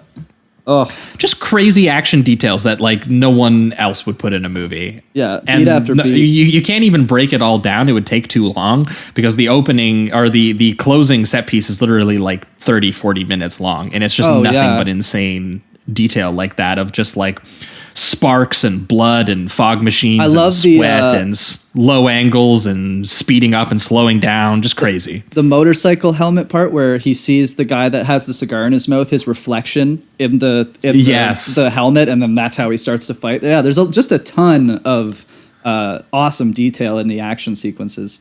Yep. Well, and also I forgot Van Damme. He slowly gets undressed over the course of this movie, which is a great touch. He in the big car action sequences when he pulls off the duster to reveal the denim shirt underneath, and then in the final set piece he takes off the denim shirt to put the grenade in it to use it as a blunt swinging tool, which feels incredibly dangerous. Yeah, to me. definitely. But risky business right there. Yeah, maybe not for Van Damme, I guess. But yes, and then as Will already alluded to, this all ends up in like a final big showdown between Henriksen and Van Damme, and there's some great little visual details, like Henriksen hiding out in the sort of like double planed glass area, and we see him like rise up in the reflection while Brimley and the woman who's searching for her father both show up. And yeah, he takes her hostage and he's holding the gun at her and asking her to load him so you get slow-mo shots of her reaching into his belt to grab the one in the chamber bullets and of Van course, Damme cocking the shotgun and just crazy. And Van Damme is just very confident in his legs, and he knows that he can take on a gun. He's faster. He's faster than a bullet, baby. 'Cause he just runs straight at Henriksen when he loads that one shot. And he's just like, well, I got my legs. Drop kicks him, saves the day. Yep. They at one point exchange blows with an on-fire 2x4 that they're holding with their hands. And to Will's point too earlier too, it's a very interesting kind of final moment that Henriksen gets to where he said, her I understand, this was family, but you had nothing in common with these people. And that's his kind of like, why are you involved in this? Why have you ruined my life? Like, I was just going to leave here and go to the next place. Van Damme's response is so good because he's like, the poor get bored too. So he's just like I'm doing this because like I'm for the same kicks that you are, but you're being hunted now. Yes. Hunting season is over. That's right. I think is what he says. And he punches him with the grenade and drops the grenade into his pants and he just turns him into mulch. And they eventually find that Brimley was actually who I think at one point gets shot, but his flask was pierced, which obviously protects him. Absolutely. And he gets the great I tell this turkey he no kill this eagle. Alcoholism saves the day. And obviously, iconic choice. They all get up and they start walking away into the bayou to Creedence Clearwater Revival's Born on the Bayou. Yes. Love it. Born on the Bayou. So good. Incredible. Almost as good as the closing musical number at the end of Double Team. Yes. Which, speaking of which, we should get to. So let's get to the reductive rating round on this one. Hard Target for me gets a very, very high 4. I think that the story is very light and maybe a little, a tiny bit more shallow than what you would expect of some of his Hong Kong stuff, like his masterpieces that we've talked about, things like Bullet in the Head, Hard Boiled Killer, which have a lot to say, I think, culturally about, what the kind of things that he was making there and some of the conversations he was having on honor and crime. And, also the way too that he was, because he was able to write a lot of them, the way that he was able to get the characters to kind of express themselves through action, which obviously he absolutely has happened here. And he does, but it's just like, when you're writing from the point of view of that's how you're going to shoot it, I think you can get a little bit further with it. But the style here is incredible, and it's such a blast just watching him have a blast. Like, he was very clearly like, I get my chance to make, to do a little bit, to throw a little Western elements, throw a little bit of sort of like a Bayou Chase movie in there, American Revenge movie, and just make it as excessively stylish at any given moment until it's, it's a work of art. And Jean Claude Van Damme, he is an athletic performer who can match the hugeness of Wu's style. Yeah. He is someone who can actually physically do a lot of the things that, Wu would probably have to fake other people doing. And yeah, he just really goes for it and goes as crazy as possible. Van Damme punches the snake. He talks with doves. He is one with his bayou in the impoverished New Orleans community that is being stripped for parts and bodies by the rich. And he solves that problem by, kicking dudes in the nuts on motorcycles, having his moonshiner uncle charge on horseback and get people through the throat with bow and arrow. So many stunt guys on fire and squibs on chests and roundhouse kicks to the throat and face. Sometimes all three of those being done simultaneously. I feel like there's some sort of record for this movie there. But yeah, in the end, for me, it's just an absolute masterclass in the staging of stunts and the musicality of shooting and cutting and choreography and everything. And yeah, Van Damme and Wu are match made in heaven for being able to do that. My only dream is that eventually we do get to see the 2-hour director's cut. Yes, that supposedly features just more Henriksen and basically makes him a co-lead. I wonder if that version of the movie actually has a little bit more of the sort of most dangerous game sort of social commentary element that Will was kind of bringing up. Yeah, I could see that that 2-hour version honestly elevate this to the 5 possibly, because for me it's just like the stylization of Wu I am in love with. It's incredible to watch. He just heightens action to such a degree that I don't think I've seen it from really any other filmmaker. And yeah, I love this. It's really just the shallow script that gets me from giving it that 5, but just everything is so awesome in this. Like Henriksen is one of the just coolest character actors that, especially in the 90s, like watching him do this and watching him in the Stone Cold, like it's just he's so entertaining and so cool just naturally. I'm excited. Eventually, I think we're going to do Near Dark sometime this year, which he is so fun in. Oh yeah, awesome. That's awesome.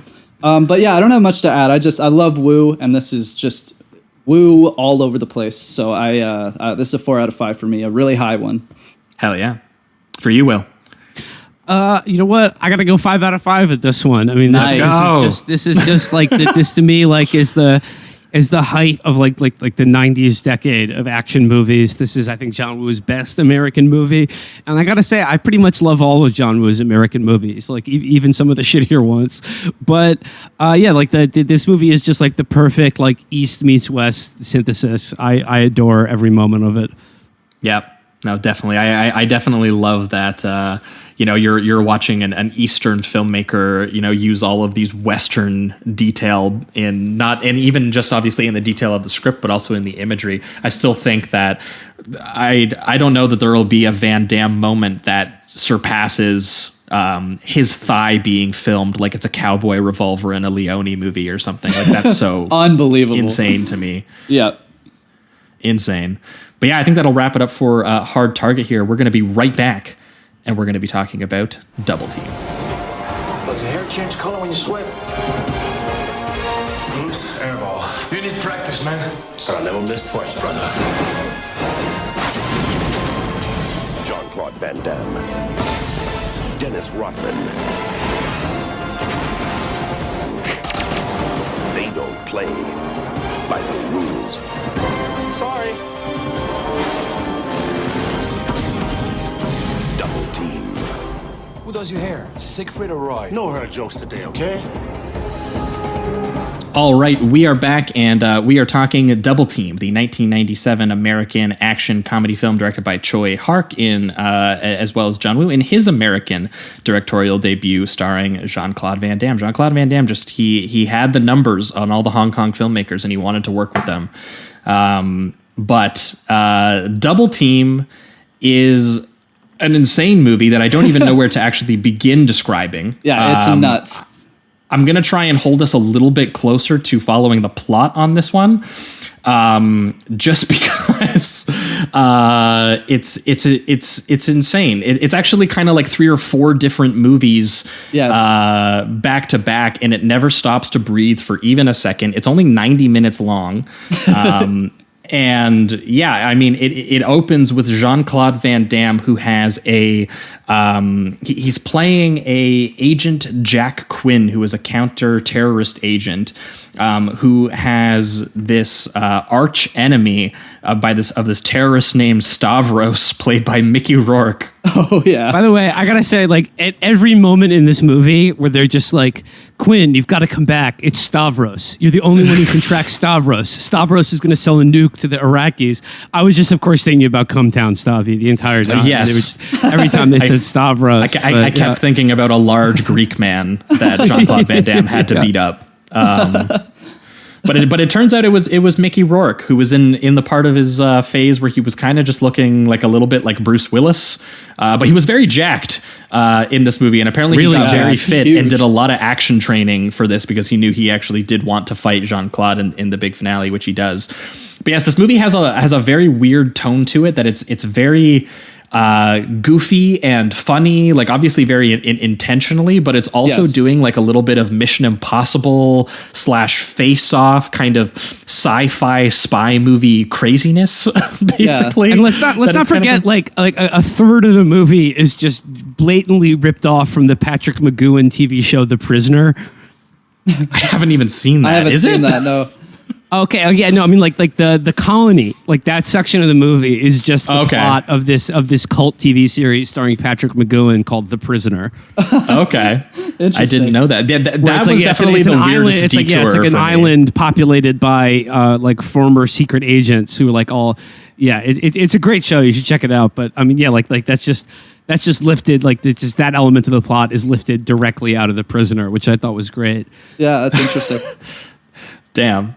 Well, I definitely, very early on, I was like, holy shit, Choi Hark is going off. Beautiful Dutch angles and colors and these wide compositions of people falling off bikes and cars exploding. Then there's a part early on where they're like, I think it's supposed to be Mickey Rourke is like stealing plutonium in a truck. But he does it by trying to hop over a train, and instead of clearing the train, he just rips through a moving train with the car. That was Van Damme. That was Jack Quinn's. Oh, that was Van Damme. Mission. That was Jack Quinn's last mission before he retires to the south of France. Yes, He's trying to retrieve a truckload of plutonium, of course. Yes, so he actually got that back from Stavros, who previously stole it. Yes, that's it. But his dream is to just live in the southern France, Belgium location with all the beautiful mountains and his beautiful wife by his pool. That's where right. He gets to be like, your damn cow is in the way. I think is what he says. He's an artist. Yeah, she does modern art sculptures, and he's like, your swan is beautiful. I love it. And it's just like some pile of sticks or something. Yeah. But it turns out that Stavros is back. So they come out of they bring him out of retirement to take down Mickey Rourke, who is basically, they do that scene from Face Off where whose kid dies in the opening of Face Off? It's Travolta's. John Travolta's kid. Yeah. So they basically do that scene, but you're on the opposite side where you're trying to kill the guy. Yeah. And they go to like this little like amusement park where there's like scary clowns and like really strange colors and angles and everything like that. And I was surprised to see that, like, there's like characters wearing purple raincoats and Van Damme like looking down like orange thermal scope, and there's a lot of focus on this tiger that's in a cage, which we will come back to much later. Yeah, we will. But they don't.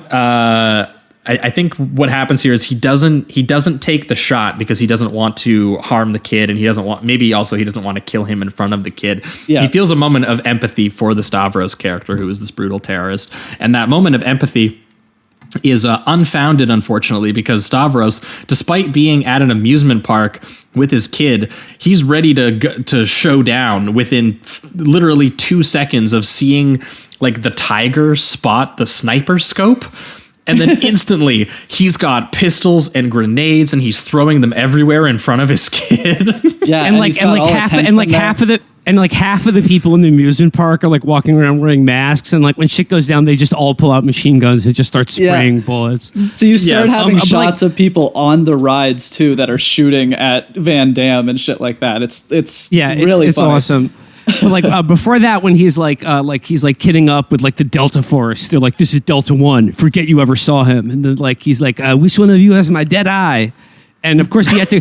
I mean, like Dennis Rodman's character is introduced prior to this because he has to go buy guns from Dennis Rodman, who's like he's like the world's coolest arms dealer who like owns and operates a fetish club in Antwerp. Yeah, yes. He's in like silver with pants scuba S&M strippers. Yeah, and like midriff showing like tight pink shirts and stuff. Like his wardrobe in this is unreal. Oh God, it's out of control. I mean, I guarantee you these are all Dennis Rodman's like real clothes. I don't think they had like a costume designer. They're like, Dennis, could you just bring like 15 different outfits and hairstyles, and we'll take care of the rest.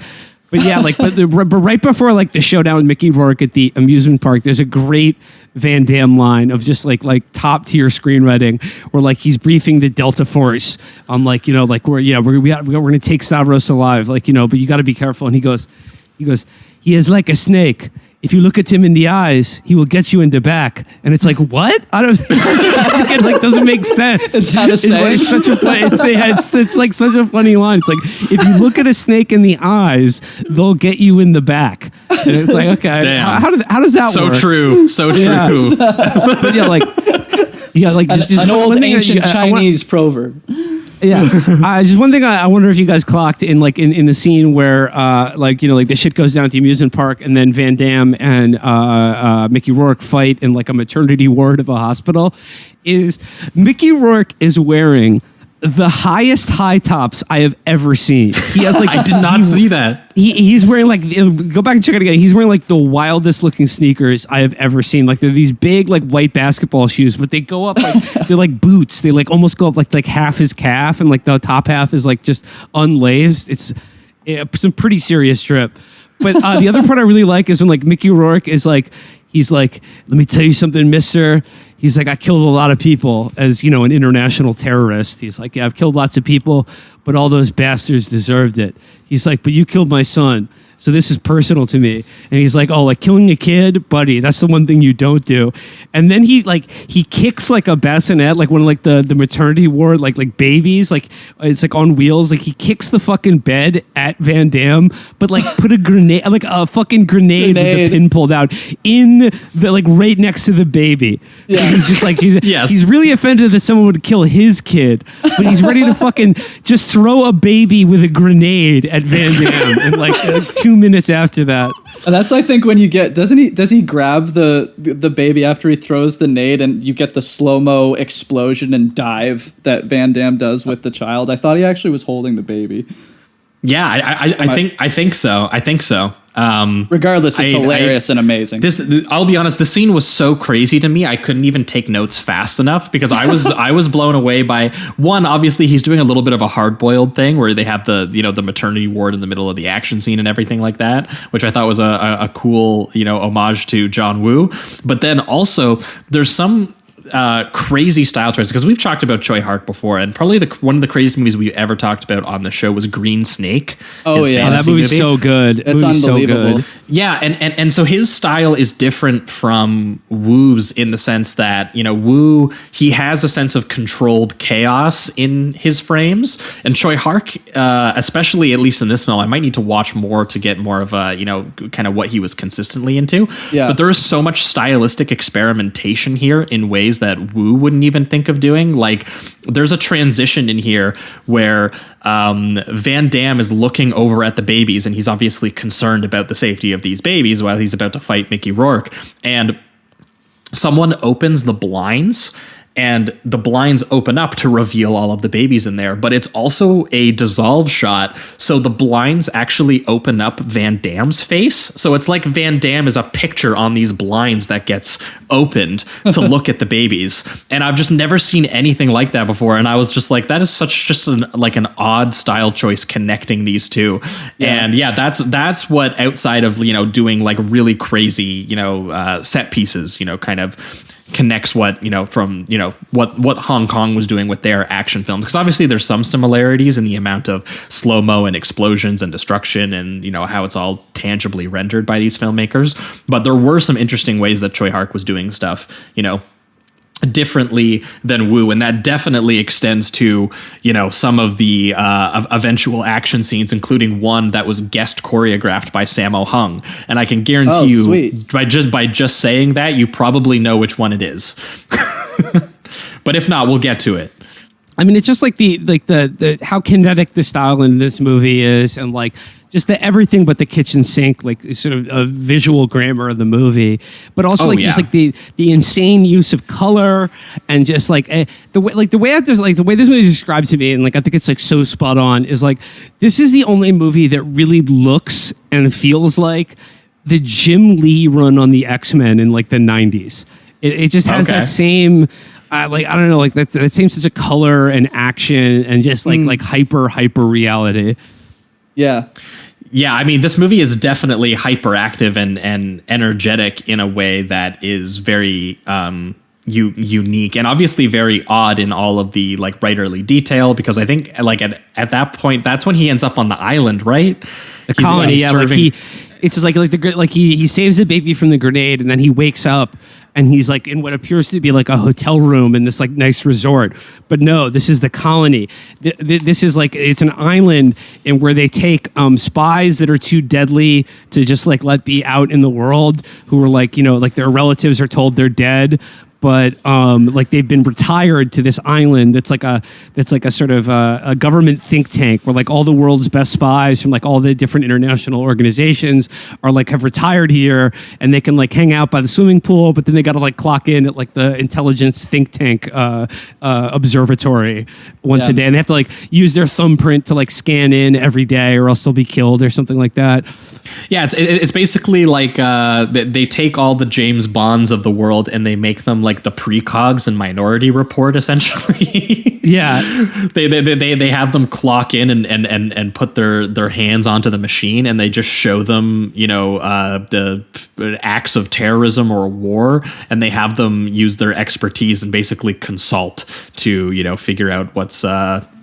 Yeah, they go from being cool, badass spies to being like office consultants and analysts, which kind of sucks. But then, of course, in his consulting work, Van Damme, like there's a terrorist incident, and they're like, you know, zoom in, computer enhance, and of course, like it's Stavros sending a message to Van Damme that he has kidnapped his pregnant wife and is gonna like sort of like his butterfly.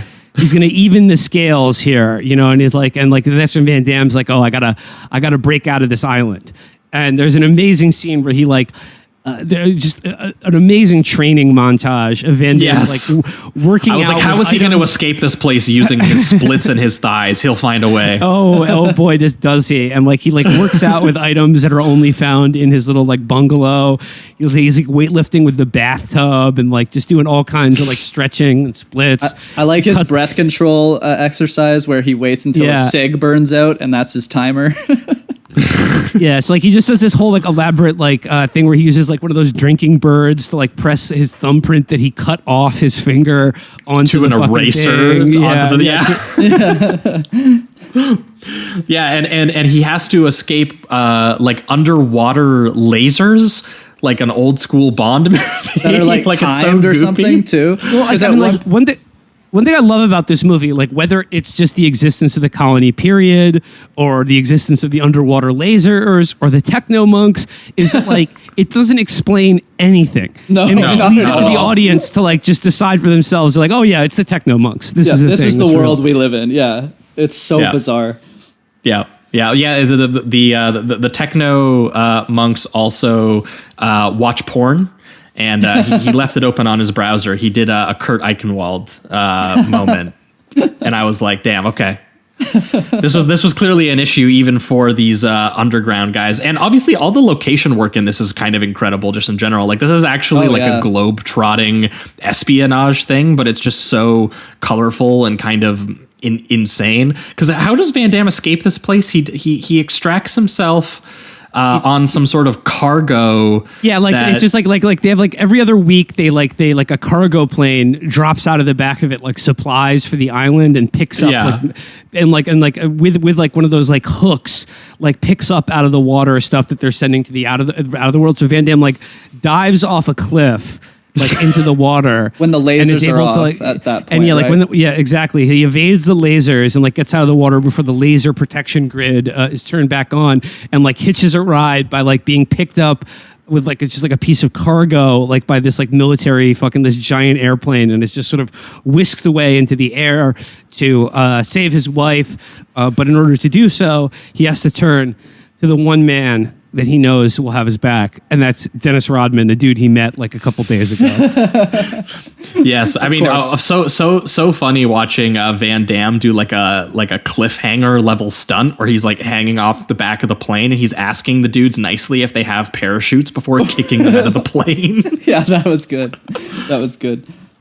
But yes, then there's Rodman, shows up in his silver crop top, his yellow crotch rocket. He's got like clown hair in this scene, and he's gonna get him some mean toys.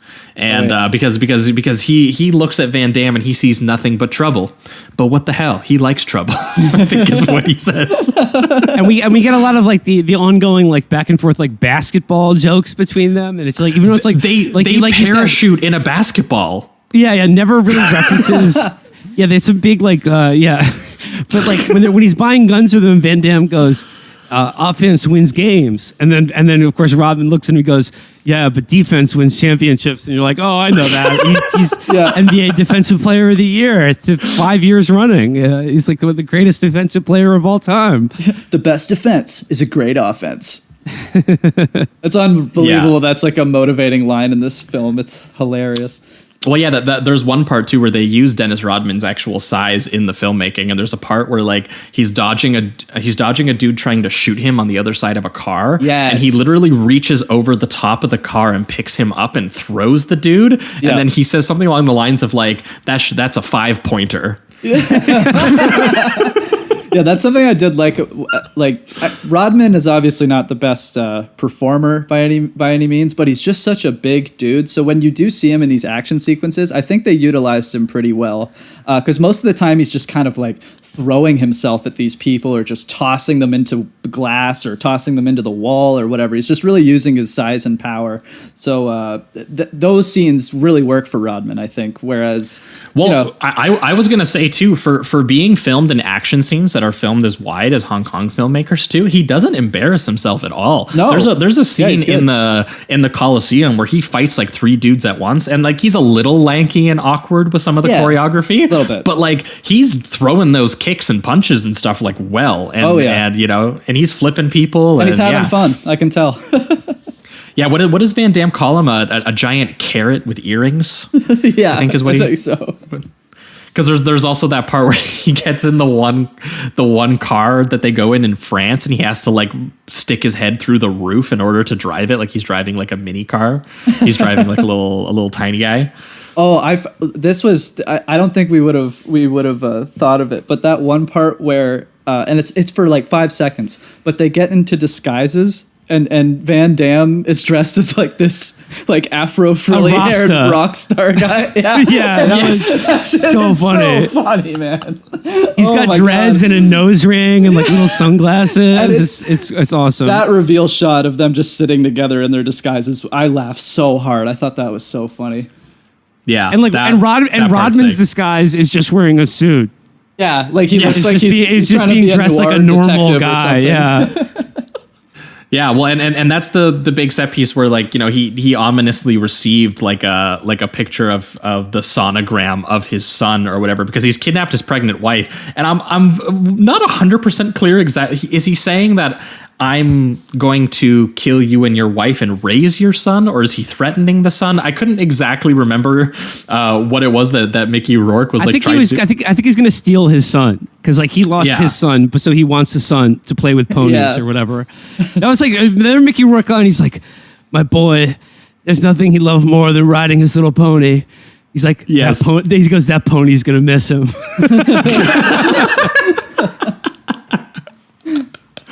So good. And then watching Van Damme in like his nose ring and choker and like dirty hoodie and stuff have to do like this set piece in like are they in France or Italy for this one? I can't remember. I think they're in Rome. They're in Rome at this point already. Okay. Because that's where they do the big thing where there's like machine gun fire being shot by like horseback riders, and there's like agents everywhere, and they're like shooting into crowds of people. This is definitely one of the more like violent sequences that take place in the film, because the early fighting, I was surprised it wasn't quite as like bloody or squibby as obviously like Hard Target is with so much of its death, but this one definitely got to some of that place, and it also has some ridiculousness of like Jean Claude Van Damme, like instead of hijacking a car, he hijacks like a bride's horse carriage. Right.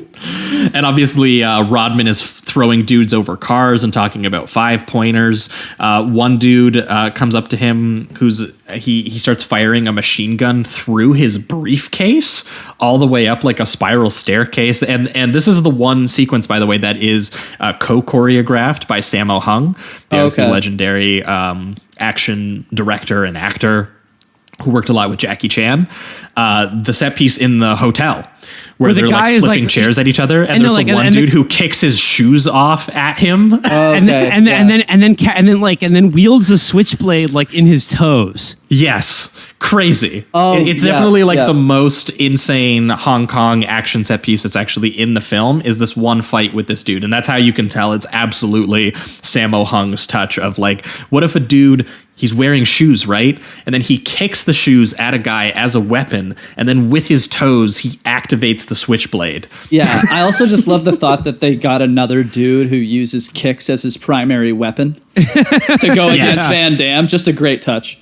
Yeah, and it's filmed very well. You get these amazing wide shots of those two guys like jumping and kicking at each other and some really great rhythm. It's like actually the one full out martial arts fight that takes place in the film because no one else can really fight as well as Van Damme. Like you have Rodman and you have Mickey Rourke, who kind of tries, but I have a feeling that he didn't get as skilled as he had hoped because they do. His is definitely the most like close up and choppy hand fight that is in the film. Mickey Rourke's a boxer. Okay, yes, he's a student. He's a student of the sweet science. He's not a martial artist. He's a pugilist. That's right. There you go. Exactly. But that does not make the final set piece that they eventually get to like any less crazy. No, it's awesome. When they go to they fight. Okay, like the final showdown is in the Colosseum. It was actually filmed in one of the old Roman amphitheaters in Arles in the south of France. But it's supposed to be in the Colosseum. And Mickey Rourke is like arranged for like the perfect final showdown with Quinn Van Damme. The imagery that he has planned as a character is so insane. And like he's planted mines, which are like denoted by crosses, like on the like all over the ground that they're gonna fight, and then releases a tiger, like fucking Gladiator.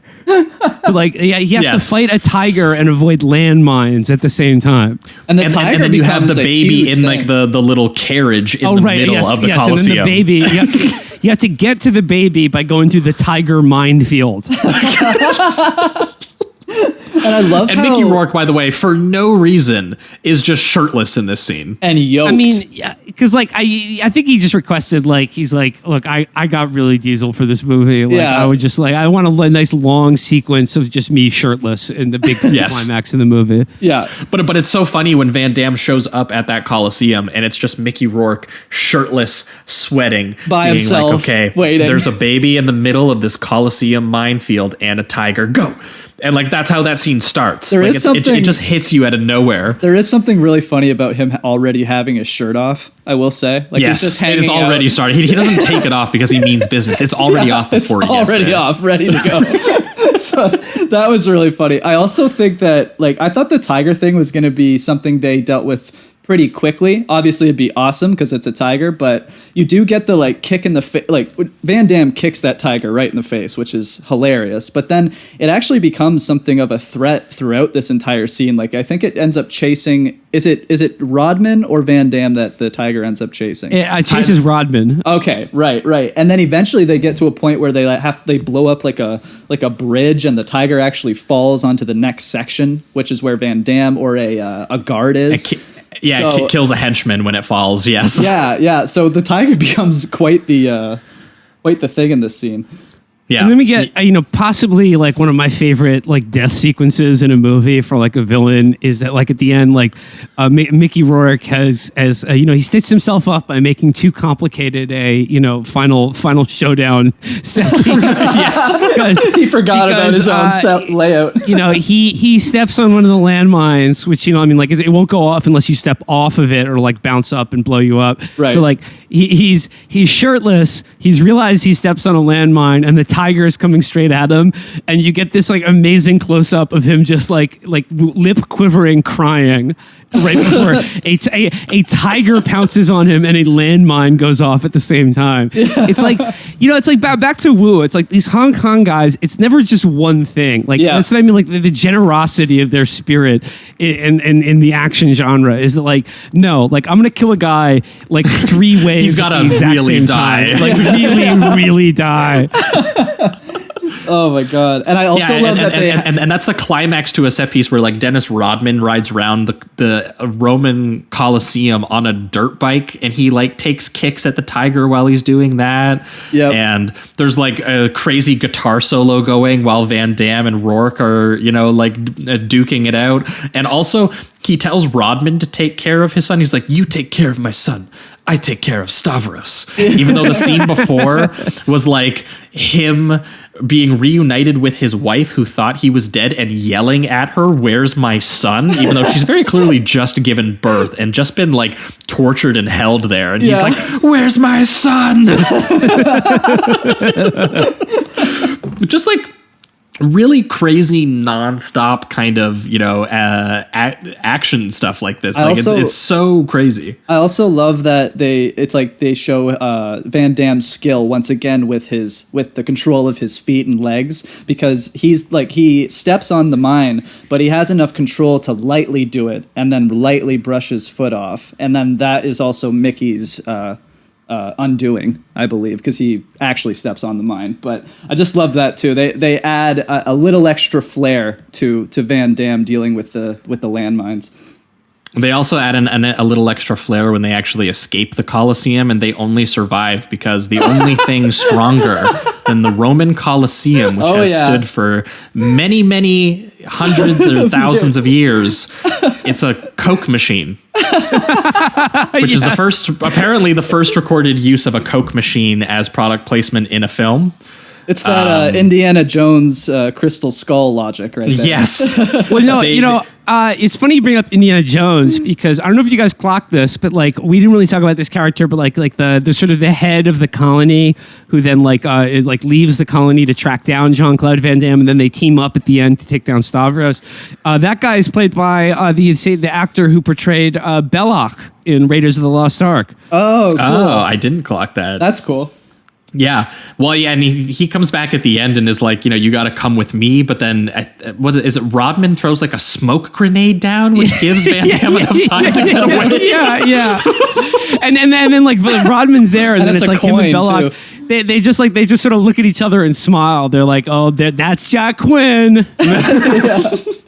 And then of course it goes into like over the end credits, a Dennis Rodman rap song where it's like he raps nursery rhymes. He's like, "Mary, Mary, quite contrary, tell me where your flowers grow." It's just like he's rhyming with their nursery rhymes. It's such a strange song. It's also, but again, like Rodman was like, as far as I know, this is the only movie Rodman has ever been in. Yeah, this was. I can't think of another movie. I looked it up, and this seems to be. I mean, he's in like some documentaries, but as an action movie or anything like that, I think this was a one and done for him. He got the Razzie, so I don't know if he was discouraged or what happened. But well, you know what? I mean, like fuck the Razzies, because I agree. As always, it won a bunch of Razzies. I agree. Like, this movie is ahead of its time. Rodman is like, by the standards of like athletes in movies, he's fine, not terrible. Like he I think he acquits himself pretty well, and like he's just such a good presence on screen. Like and he's his having fucking fun. outfits, he's having fun. Yeah.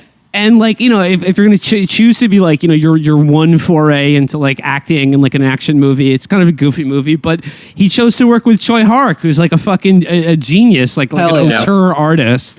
So, I mean, like Rodman, won't hear a bad word against him. I mean, he's like one of the coolest guys ever. Yeah. And you know what? Like, Rodman was doing all this stuff in the 90s, and like for an action movie and for like an athlete of his caliber, that like in the movie too, it's like a plot line that he has this like weird, like, I mean, not like bisexual, like gender fluidity that's like just like really open and like cool, and like just sort of like, even though he's still a badass like action hero, like, I mean, I don't think you even see that in movies today that are like, like in a more like woke or accepting era. Yeah. Rodman was he was a boundary pusher. Yeah, for sure. I mean, I love that just image because he's got the all the facial rings and all that. So when he gets into the suit and the fedora, and he's still got like all the eyebrow rings and the lip rings and stuff, it's just such a cool and weird and unique look.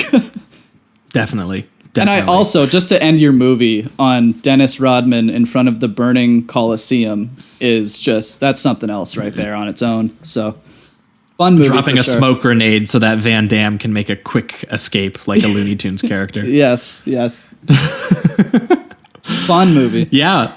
Yeah, it's a lot of fun. Pivoting towards reductive rating round. I still need to get some more watches in with this one, I think, because this one hangs out in kind of like the high 3 area for me, but I think it could get to like kind of like the lower 4 area for me too. I think a little bit, taken aback by just some of the crazy choppiness, I guess, of it, but it's not necessarily a bad thing either. Like the movie is energetic and colorful and kind of insane, and Troy Hark definitely still crafts it within an inch of its life. I guess it's just the collaborations taking place here between having like a famous basketball star in your movie, having like an action star, having the Hong Kong auteur, and making like what is essentially like an over the top cartoon, like Bond meets, I guess, sort of like it has like a face-off quality to it, I guess, like with that just that oddball sci-fi revenge action thing that they're doing as well. So I guess it's just when you comparing this back to back with Woo, it's not as, I guess, as tight. But that's not, and that's not necessarily an issue, because some of the things that Choi is doing is like, there's sudden breaks in style, there's embracing crazy the like chaos camera moves and crazy switches and like lighting setups, and so much just weirdness and strange comedy beats mixed in with the feats of athleticism, kind of like all simultaneously. It's a genuinely like insane movie. I guess at a certain point, I just kind of find it a little bit light and I guess maybe even a little bit exhausting, which I don't know how fair of a criticism that is, because it's kind of what it's going for. But I will say it's definitely stuck with me. The overall oddball like tone and design and detail and everything of the action beast. It's obviously not as clean in filmmaking and structure as something like Hard Target, but it's absolutely ridiculous even when it's kind of faltering, walking that line of physically tangible and full out cartoon. Yeah, so it's definitely a high 3 for me. Very kinetic and strange movie, but it absolutely excels when you're just watching Rodman and Van Damme do feats of athleticism with a wild Hong Kong camera following them through some insane European location for some reason. And when it starts introducing the really strange details, like the brunch resort of dead ex-agents and being used as like Minority Report precogs, or Mickey Rourke shirtless in a Roman ruin using tigers and mines to make some sort of point about dead kids. Yeah, this same. I'm right there with you. I'm at the high 3 right now. I just think that this movie kind of surprised me in ways I wasn't expecting. I do love the bizarre qualities of it. I guess it's just coming right off from Hard Target. I can see some of the like stylization similarities, and I just think Hard Target is more of a cohesive and tightly put together film. But I mean, I'm going to be revisiting this definitely, because I think that I need to watch this with like 4 homies sitting next to me. I feel like that was what would take it to the next level. I feel like for whatever reason, I wasn't embracing the silliness as much as I should. So I think it really was kind of my fault in a way, but regardless, this thing has a lot of awesome craft. I mean, you've got some amazing Dutch angles that I really liked about Tsui Hark that he does in his films. There's just something very strange and otherworldly about it sometimes. And then having like Rodman do a bunch of basketball puns, like the one that we didn't mention is when he throws a rock at one of the hanging like wire bombs, and he says something like, "I don't like practice, but I never miss a shot twice," and then throws it and then it explodes it or whatever. So there's all that silliness, but I think it's just a matter of embracing it and just really enjoying yourself. So yeah, high 3 for now, but I'm going to be revisiting this one. Hell yeah, for you, Will. Well, I mean, like, I could be one might be tempted to rate this movie slightly lower, because unlike Hard Target, which was definitely a more traditional movie, in that it was like coherent and had a plot, you might be tempted to rate this one lower, or at least I might be, because it's just like it follows like no like coherent logic. It's just like it's so on to bizarre the next thing. and like it's like on to the next crazy idea. Just like don't pause for a second to like just like try to figure out what's going on or anything, but like just sort of let it wash over you.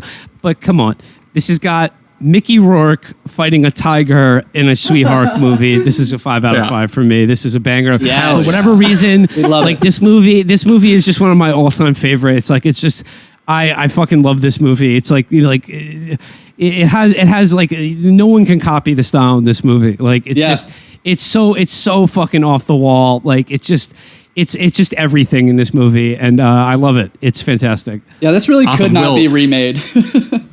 I was going to ask you, have you seen the movie Knockoff?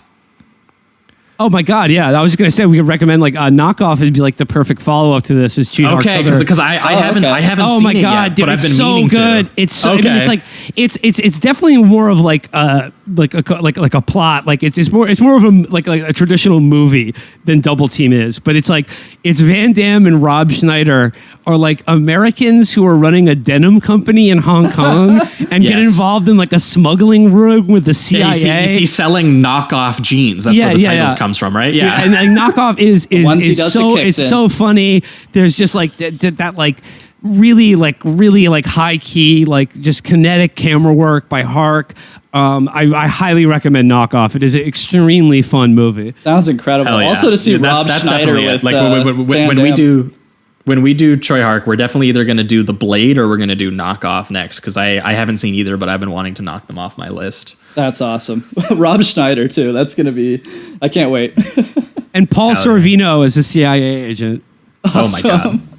All right. Well, I think that wraps it up for everything this week. That was A Hard Target from 1993 and Double Team from 1997. Thanks so much, Will, for joining us and talking about these films with us.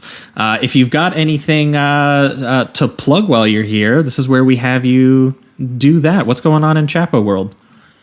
Just same as it ever was. You can check out Matt's new miniseries, Hell of Presidents. That's really dope. It's on Stitcher. But as far as me, it's just same old Chapo, same bat time, same bat channel, same bat Patreon. Hell yeah. For our listeners, we're going to be back in 1 week's time, where we are going to be...